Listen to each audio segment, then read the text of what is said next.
way bigger than my hand.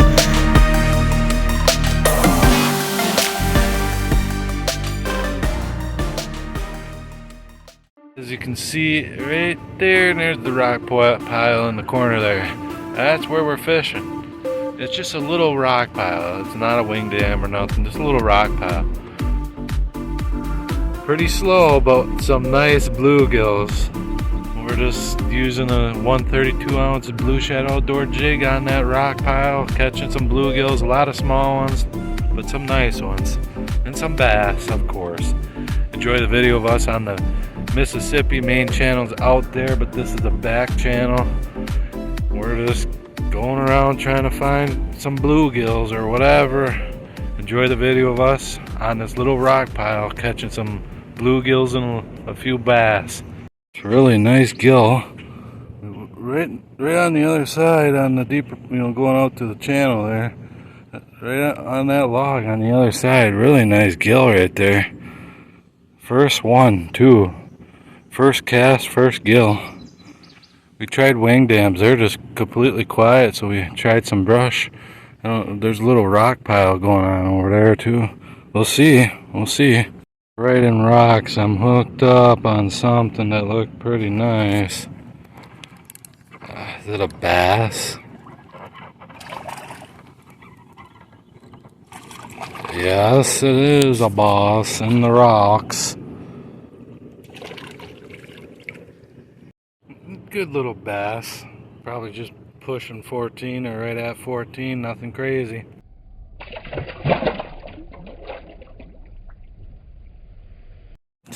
Right in the rocks again, small little bluegill. I'm not kidding you, dropped it right down there and bam, another bass.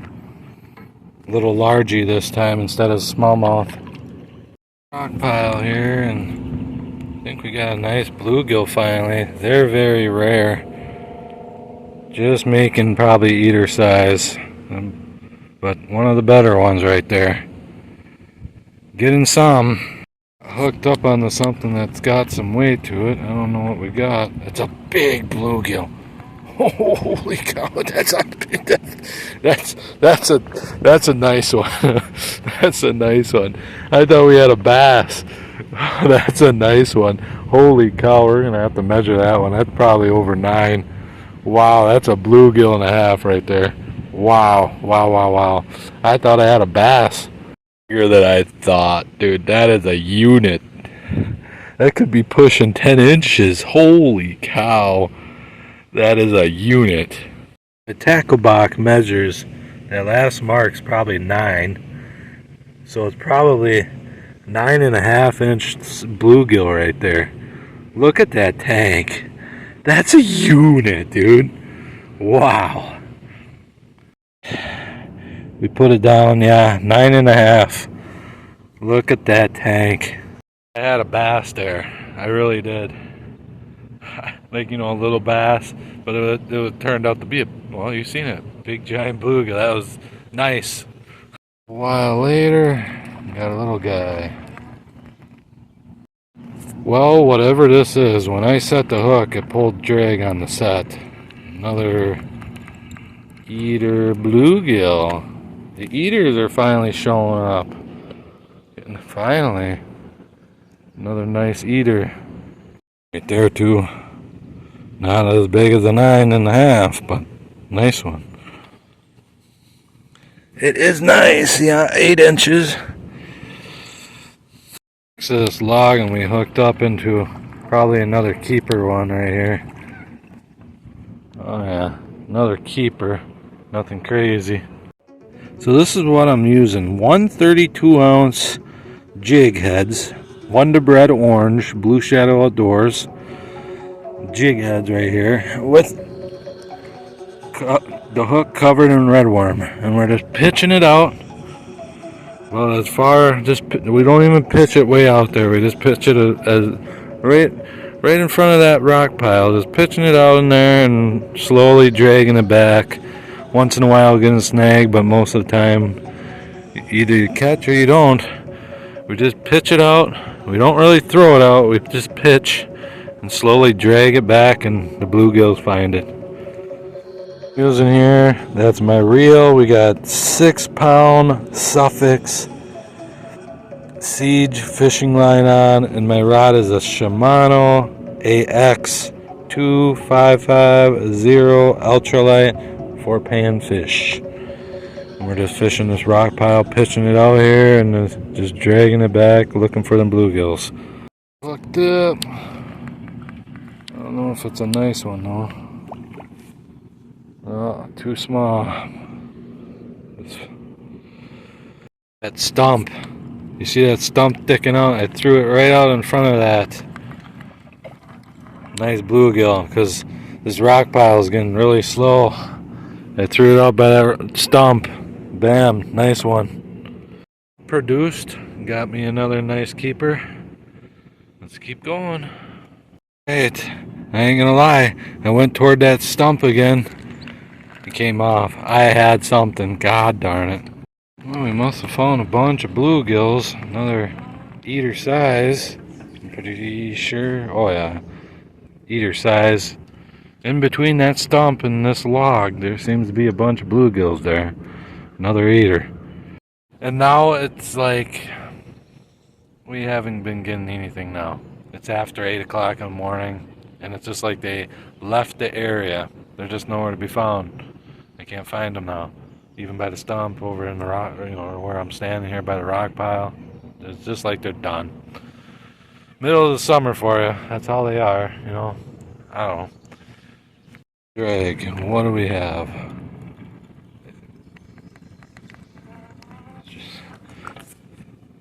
Bluegill. Another eater. So, as you can see, we're past the rock pile. Now it's starting to get shallow. It just seems like they're slowly moving along or something. Because now we're fishing in front of that stump. Another nice bluegill. Another nice bluegill. Way down, shore down that way. It's just like kind of like a looking for him game, and I thought he was bigger. He's pushing a keeper. I'll keep that one. It's just like they're getting very few, you got to keep moving around to catch some. Because we started over here and over there and over here and then the stump, and now they're over there, and they're getting harder and harder to get. No, I guess I'm gonna work my way back to my stuff and maybe get out of here. Like I said, they're getting harder and harder to, harder and harder to find is the word I guess I'm looking for. It just ain't doing nothing.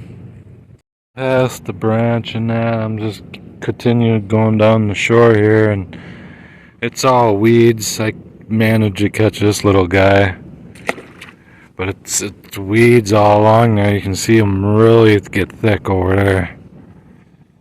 It's probably that time of day where them fish move away or stop biting, What do we have here?